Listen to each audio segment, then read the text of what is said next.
السلام علیکم۔ تو آج ہم جو ڈسکس کر رہے ہیں ٹاپک، اس کا نام ممپس ہے۔ یہ ایک وائرل انفیکشن ہے اور اس سے ہم اردو زبان میں کان پیڑی بھی بولتے ہیں، اور یہ بچوں میں بہت زیادہ کامن ہے تو کسی ایج میں بھی سکتا ہے، لیکن بچوں میں بہت زیادہ کامن ہے۔ اور جو بچوں کی پیک ایج ہوتی ہے 6 to 9 ایج،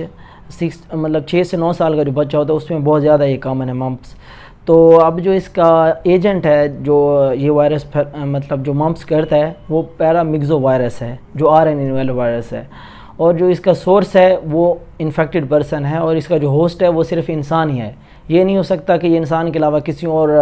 جانور پہ جائے گا اور ادھر جا کے پیروٹیڈ سویلنگ کرے گا اور ادھر ممپس ہو جائے گا۔ اب ممپس میں ہوتا کیا ہے کہ جو ہمارے پیروٹیڈ گلینڈز ہیں، جو سلائیوری گلینڈ کا حصہ ہیں، تو اس میں اس کی انفلیمیشن ہوتی ہے، اور پیروٹیڈ گلینڈز ہمارے فرنٹ جو کان ہے اس کے بالکل سامنے ہوتے ہیں اس طرف۔ تو آپ نے دیکھا ہوگا کہ اکثر لوگوں کے جو بچے ہوتے ہیں ان کا یہ گردن اور یہ جو ایریا ہوتا ہے یہ سارا پھولا ہوا ہوتا ہے، ادھر سوزش ہوئی ہوتی ہے، اور ان کی گردن صحیح موٹی سی لگ رہی ہوتی ہے، اور ان کا یہ جو جا ہے یہ بھی سارا پھولا ہوا ہوتا ہے، تو وہ ممپس کے کیسز ہوتے ہیں۔ اب اس میں جو اس کا موڈ آف ٹرانسمیشن ہے وہ سلائیوری سیکریشنز ہیں۔ سلائیوری سیکریشن میں یہ ہو سکتا ہے سلائیوا کے ذریعے۔ اب ایک بچہ ہے جس کو ممپس ہوئے ہیں، اسکول میں گیا ہے، اور اکثر یہ ہوتا ہے کہ اس میں اسکول چلڈرن بہت زیادہ ایک دوسرے کو ممپس پھیلاتے ہیں، مطلب انہیں نہیں پتہ ہوتا بچوں کو کہ یہ ممپس ہے اور یہ وائرس ہے۔ تو وائرس یہ ہوتا ہے کہ وہ جیسے ایک بچہ کو پانی پی رہے ہیں تو اس سلائیوا سے زیادہ پھیلتا ہے، کیونکہ اس میں جو اس کا جو مین موڈ آف ٹرانسمیشن ہوتا ہے وہ سلائیوا ہوتا ہے۔ تو اب سلائیوا کے تھرو جب پھیلے گا، ایک بچے کو ممپس ہے، اب وہ دوسرا بچہ کوئی اس کا جھوٹا جب گلاس جو پانی یوز کیا ہوا ہے وہ پیے گا تو اس کو بھی وائرس ہو جائے گا، اس کو بھی ممپس ہو جائے گا، لیکن اکثر لوگوں کو اس چیز کا پتہ نہیں ہوتا۔ اب جو اس کا انکوبیشن پیریڈ ہے وہ اس کا ہے 14 to 21 ڈیز، 14 سے 21 دن کے درمیان۔ اب جو انکوبیشن پیریڈ ہوتا ہے اس میں یہ ہوتا ہے کہ جب آپ کو وائرس ہوا، مطلب انفیکشن ہوا، اس دن سے لے کر جب وہ اپنی سمٹم شو کرے گا، مطلب 14ویں دن آپ کو ہوگا تو 21 دن کے بعد آپ کو اپنی سمٹم آنا شروع ہو جائیں گی۔ پھر وہ جیسے آگے ہم دیکھتے ہیں پروڈرومل فیز ہوتی ہے، پیراٹائٹس فیز ہوتی ہے، تو اس میں ڈیفرنٹ قسم کی آپ کو سمٹم نظر آئیں گی۔ اب جو اس کا پیریڈ آف انفیکشن ہے وہ ہے کہ 7 دن سے لے کر 9 دن تک، مطلب ایک آپ کو اگر وائرس ہو گیا، ممپس اگر آپ کو ہو گیا، تو 7 سے 9 دن کے اندر اگر کسی بندے سے آپ کا کنٹیکٹ ہوتا ہے تو اس کو وہ وائرس پھیل جائے، مطلب اس کو بھی یہ لگ جائے گا ممپس، اس کو بھی ممپس ہو جائیں گے۔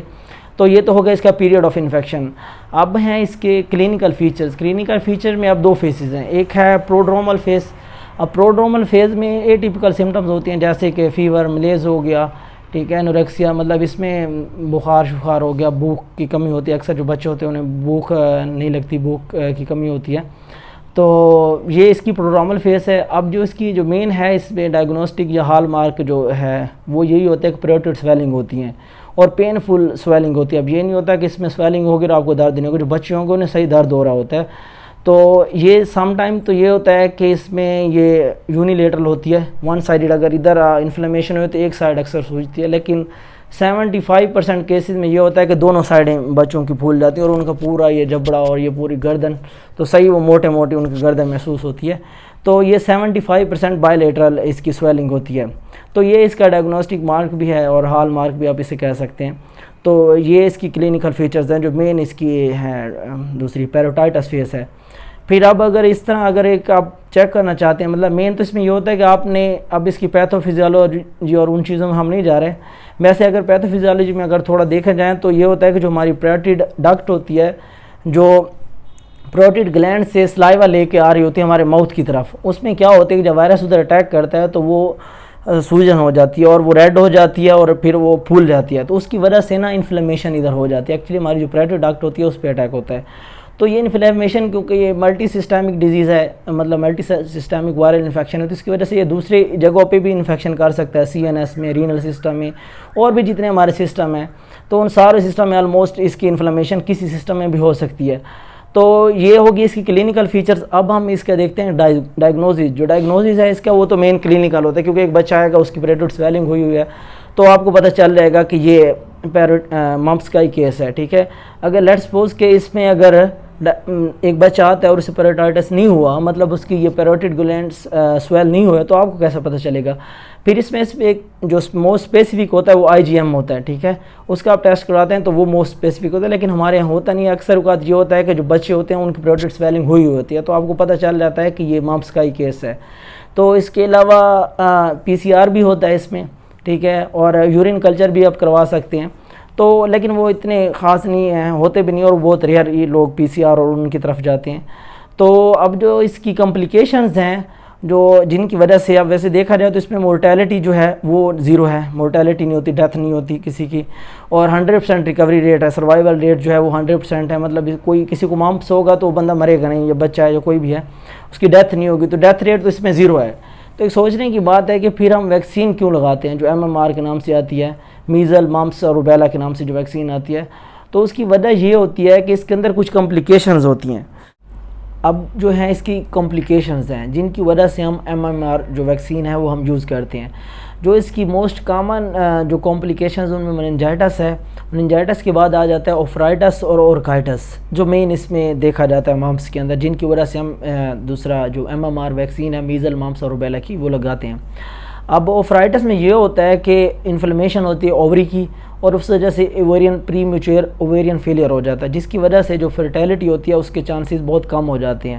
تو پریگنینسی نہیں ہوتی اس میں، یہ نہیں ہے کہ نہیں ہوتی، اس میں چانسز کم ہو جاتے ہیں۔ اگر ایک فیمیل ہے اور اس کو پریگنینسی کے دوران ممپس ہو گئے ہیں تو اس میں یہ ہوگا کہ اگر فرسٹ 3 منتھ گیسٹیشن پیریڈ جو ہوتا ہے اگر اس میں ہو گیا ہے اس کو ممپ، تو اس میں یہ ہوگا کہ اس میں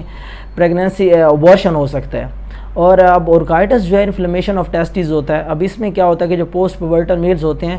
اس میں یہ ہوتا ہے کہ اگر کسی کو ممپس ہوتا ہے تو اس میں یہ چانسز ہوتے ہیں کہ انفرٹیلٹی ڈیولپ ہو سکتی ہے، مطلب انفرٹیلٹی جو ہے اس میں چانسز زیادہ ہو سکتے ہیں، یہ نہیں ہے کہ وہ بالکل انفرٹائل ہو جائیں گے، تو اس میں یہ ہوگا کہ اس میں چانسز کم ہو جائیں گے فرٹیلٹی کے۔ تو یہ ہو گئی جو 3 موسٹ کامن کمپلیکیشن۔ اس کے علاوہ پنکریٹائٹس ہے، اس کے علاوہ دوسرا اس میں مننجائٹس دوسرا ہو سکتا ہے، انسفلائٹس ہو سکتا ہے۔ تو آلموسٹ سارے سسٹم کو، یہ ملٹی سسٹمک وائرل انفیکشن ہے تو یہ آلموسٹ سارے سسٹم کو ڈسٹرب کر سکتے ہیں، نیفرائٹس ہو سکتا ہے، کچھ بھی ہو سکتا ہے، تو ادر جتنے سسٹم ہیں ان کے کسی کی بھی انفلیمیشن ہو سکتی ہے۔ تو اب جو اس کا ہے ٹریٹمنٹ، جو اس کی مینجمنٹ ہے، تو مینجمنٹ اس کی سپورٹیو ٹریٹمنٹ ہوتی ہے کیونکہ سیلف لمیٹنگ ڈیزیز ہے، تو اس میں اکثر اوقات تو جب وائرل انفیکشن کلیئر ہمارا امیون سسٹم کر دیتا ہے تو اس کے بعد ہم ٹھیک ہو جاتے ہیں۔ تو اس میں مین کیا جاتا ہے کیونکہ بخار وغیرہ ہوتا ہے تو اینٹی بایوٹکس دی جاتی ہیں اور آئی وی فلوئڈز وغیرہ دیے جاتے ہیں، اور باقی اس کی کوئی اسپیسیفک اینٹی وائرل ڈرگ نہیں ہے جو ہم دیں گے اور ممپ سے بندہ بالکل ٹھیک ہو جائے گا، تو ایسی کوئی اینٹی وائرل ڈرگ نہیں ہے۔ لیکن پروفلیکسس میں یہ ہوتا ہے کہ جب بچہ پیدا ہوتا ہے اس کے 15 منتھ بعد